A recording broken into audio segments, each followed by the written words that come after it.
We're here at Madico's coating and laminating facility in Pinellas Park, Florida.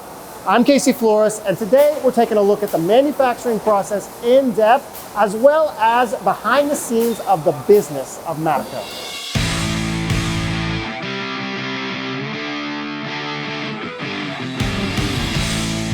We have a full day here at Madico, starting with a tour of the production line and ending with a sit-down interview with Senior Vice President Jeffrey Plummer.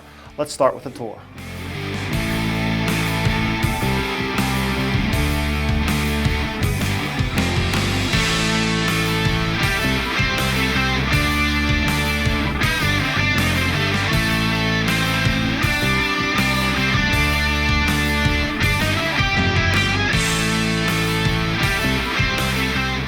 This is our incoming quality area. All the raw film that arrives comes to this area and is inspected to make sure it meets the specifications for the products that it's going into.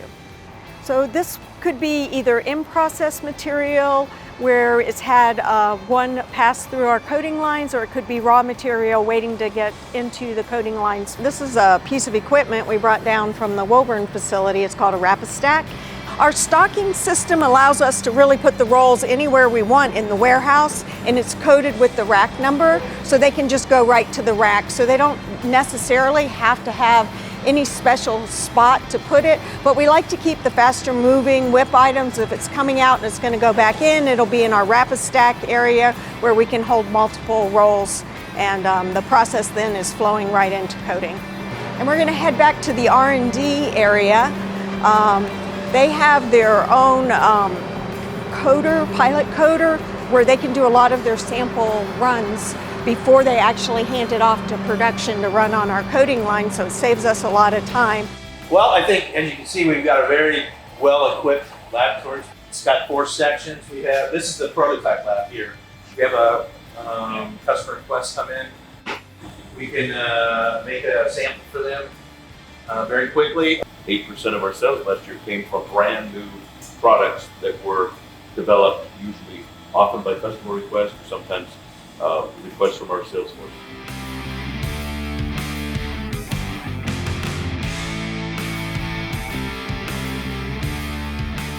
So this is where they can do some of their impact testing, ball drop testing, determine if the products are good enough to go out to a formal testing site. So we do have our own machine shop where we can fabricate parts for new types of equipment that we need, and then obviously we stock all kinds of various repair parts. We have various mixers that will achieve whatever consistency the R&D department needs for any new products, and then we have recipes that the guys work off of to make sure that they're following exactly the steps to get each product made. This whole area is our Class 10,000 clean room. So all of our film production is done within the clean room. And then this section of it is our quality control area. So they do an initial piece that comes in before they start up the film. They do a piece at the end, and we keep those pieces in a folder so we can go back and look at them. So this is our tandem coater line. So we can do actually 2 passes at one time. This line was unassembled in St. Pete in November of 2019 and reassembled here in November of 2020. It's basically 2 machines, so we can run 2 passes at one time. One of the passes is going to go through the hard coater head down below, and it'll come up through this UV oven, go through the UV system to cure the hard coat before it goes through the turning bar and comes back up to the next coating head to get the adhesive put on. So now you've taken a product that would have taken you 2 times to get through the lines, 1 time because of the turning bar and the dual equipment that we have. Okay. 2 of our ovens are 68, and then we have 1 line that's 98 feet.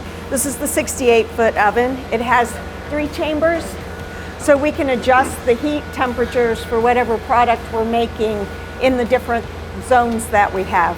So these were brand new, installed when we moved here to Pinellas Park, and gives us the ability to make a lot more specialty type products with the different zones and temperatures that we can have. the regenerative thermal oxidizer, the RTO, is taking the heat and energy and then self-sustaining so that oven can keep running without using any gas. So environmentally, it's burning off. For us, it's better than 98% of the solvents. And so we don't release anything into the air. We also can regenerate that into energy to run the lines. This is one of the lines that came down from Woburn. It has a 98-foot oven, 4 chambers of various heat degrees that we can use. So they're also running safety film on this line today, heavy gauge film. This line has the capability to run a lot of our specialty film products that would go into healthcare, aerospace.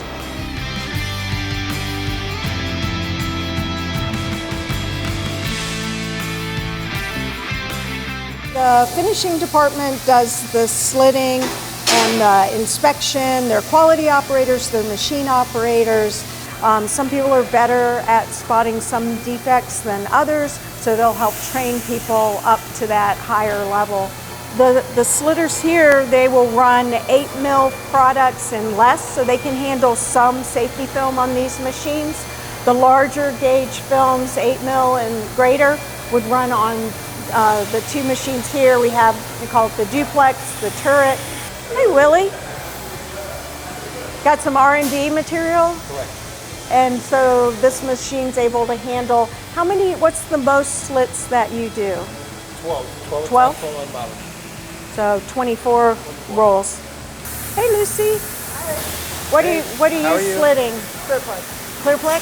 So it's our windshield film that's very popular. We can sell as much as she can slit.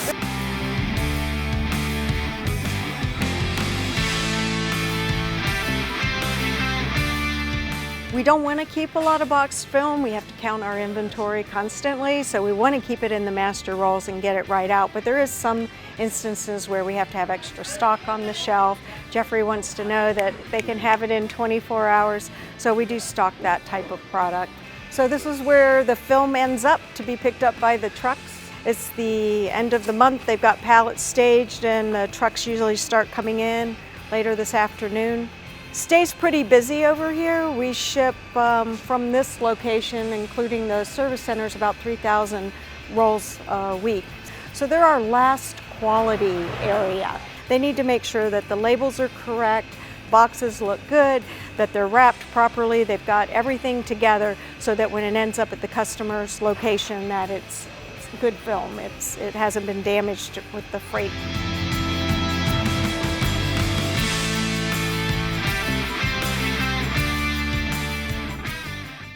We were also lucky enough to get some sit-down time with Senior Vice President and General Manager Jeffrey Plummer. He talked with us a little bit about what Madico's had going on for the last few years and what the future looks like for the company. So how are things at Madico? You know, things are fantastic at Madico. You know, I think many of us had the ups and downs of the COVID period, and it took a minute to come out of that. But I think the industry in general, and Madico in particular here, has really come through strong. And so we're back to having sort of better results in all of our geographic areas than we did pre-COVID, so we're pretty happy about that. Where are you seeing that demand come from, in particular when it comes to Madico?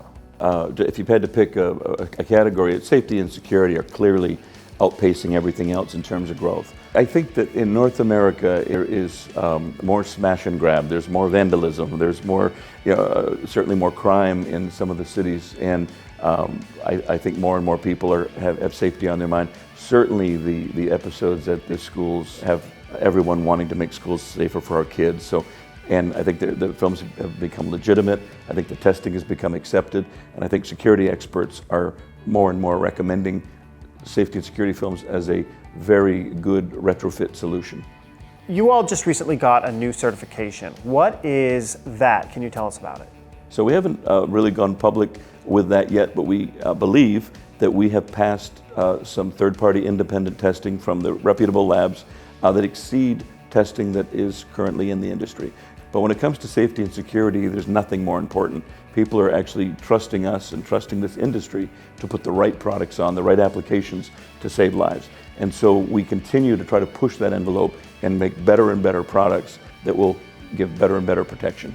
So you all recently went from 2 facilities to 1 facility and left the other 2 behind, and now you're here. What was the purpose for that, and how did that move go? So probably the main reason that we purchased this 250,000 square foot building was to have the ability to expand. It was also to take 2 plants and combine them into 1. So we now have 3 coat-laminators, including tandem coating head capability, to get a lot of product out the door. We did foresee, and we made a spot, and we have room with our RTO to have a 4th line put in very easily. And I would expect that would very likely be done within the 5-year period. Now, Florida is an interesting place to have a manufacturing plant, not too many being built here right now. Why is Madico in Florida? No, I think there is a lot less industry in the state of Florida than there are in a lot of other areas. But in our case, when we need to train someone and get them knowledgeable on coating and laminating, it takes an awfully long time. So we find that the labor pool here and the labor base is just fine. Florida's a pro-business state, even in spite of it not being a big manufacturing base.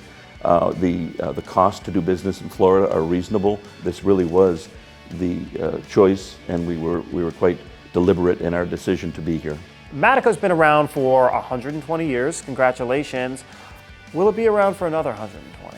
We're really responsible for the legacy of Madico. It's a 120-year-old company, which is fairly impressive. I think when you look back at 1903, Harley Davidson, Ford Motor Company, those are the kinds of companies that got established back in those same year. We really take our responsibility seriously. We need to make really good products that last. We're not interested in making money this year. We need relationships that can last. We need to continue to be the company that companies want to do business with, that communities want to have in their communities. We want to be as green as we can be. And so I think we kind of take that responsibility pretty seriously to try to just be a really solid, good company that can endure the test of time. We have a lot of experienced people that have been doing this business for a long time, and I think that we've found ourselves at a place that we can really avoid a lot of the nonsense. You don't sweat the small stuff. We just do good business, and we make good products the best we can. We work with our partners the best we can. We collaborate and we communicate internally the best we can. And I think that probably more than anything else has put us in a spot where the business is doing as well as it is because of really good way of working internally, and hopefully our customers agree externally. And that's a wrap here from the Madico World Headquarters in the very sunny Pinellas Park, Florida. I'm Casey Flores, editor of Window Film Magazine. Thanks for watching.